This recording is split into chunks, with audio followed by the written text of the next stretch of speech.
Thank you for your many blessings. Amen. All right. So, Dr. Ramirez, what was college like for you as a student? Very interesting. I wished that I had the opportunity to come to an Adventist institution, but that wasn't the case. Okay. And so my undergrad experience was one that, first of all, I lived off campus. I went to a public school, a state school. And the majority of the time I was between work and school. So I've always had to work full time and to get through school and so forth. So I tell my students you should appreciate the blessing of being at an Adventist institution.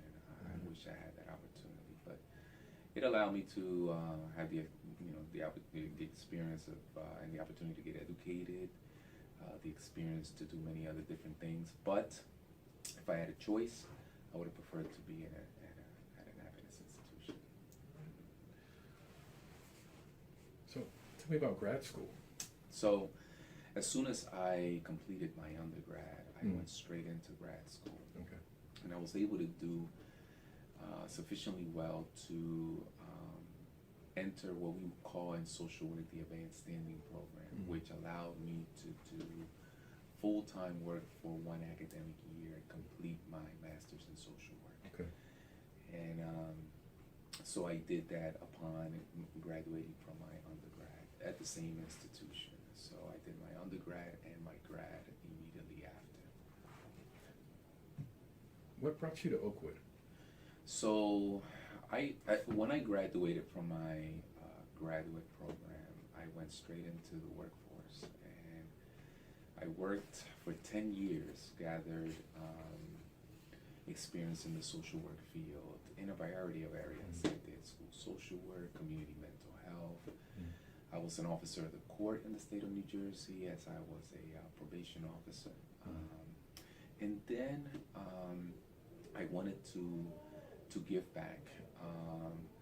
I was so grateful for what God had done in my life, allowing me to come from a disadvantaged background and yet just bless me, allow me to go through school, get a degree, and serve the people in the same city where I grew up.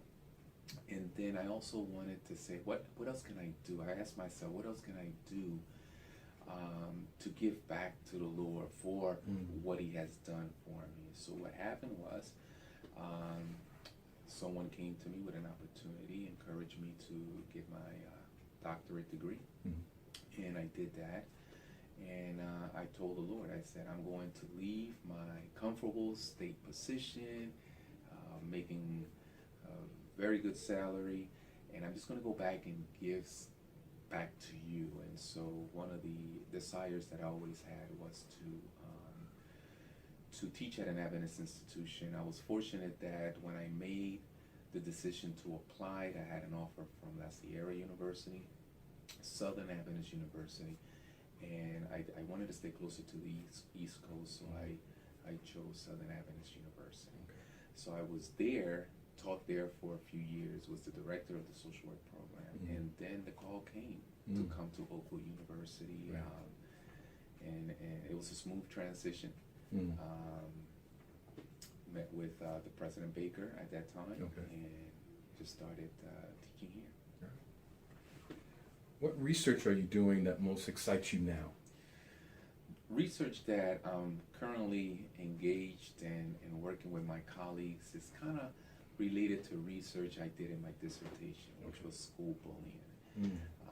We are looking at, my colleagues and I are looking at how school bullying and racially biased behavior affects students in North Alabama, affects them psychologically and emotionally here in North Alabama, with all the tension that is going on, the political atmosphere that these kids find themselves in, specifically Latinx students.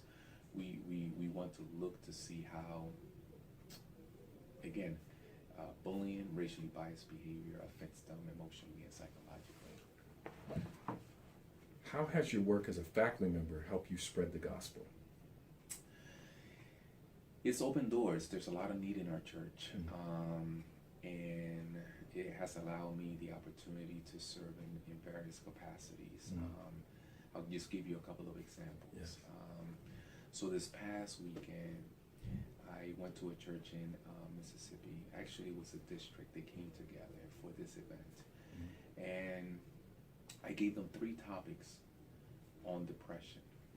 And then afterwards, I met with several family members that just needed some one-on-one counseling. And so it called for a long Sabbath, but one that really provided some, not just orientation and education, but also some practical and counseling pieces.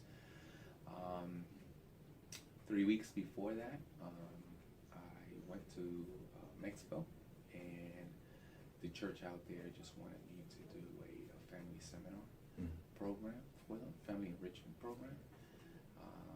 And the same before that. So I was in New Jersey. I went to Atlantic City and did a program like that. But it's not just family enrichment and mental health and depression, even though that's an area that I can assist many of the pastors and church leaders. We've done evangelism.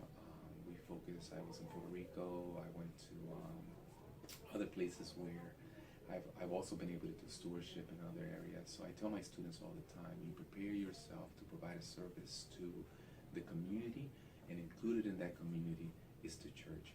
And there are many obstacles, many challenges that our brethren in the church are facing. And so any way that we can assist pastors, any way that we can assist our church administrators, I think that with the preparation that we have as mental health professionals, we can actually provide that. But there are other areas, like I said, not just mental health, that we also provide assistance and support to the church. So. A couple more questions, some of which that are kind of coming to mind. Where did you do your degrees? Okay. Bachelor's, master's, and doctorate. And then, what's your favorite Bible verse? Okay. But we'll start with the first one. Sure. Yeah. So, like I said, I did not have an opportunity to come to an Adventist institution. So my undergrad and grad degree were done at Rutgers, the State University of New Jersey. I got a doctorate in clinical social work from Walden University. And did some postdoctoral work with my colleagues in Loma Linda and the Masters of Public Health, or the School of Public Health, I should say, but most of the colleagues taught in that area. Right. And so we did some work there, focusing primarily on issues related to the brothers and sisters in the Adventist Church and their health. So we did some work there. Right. And the other your was favorite Bible verse? Yes, I can do all things through God who strengthens me. Amen. So I think I tell my students all the time, the only individual that can limit you from doing anything is you. Because if God is on our side, who can be against us? That's it. ¿Hay preguntas? No, perfecto.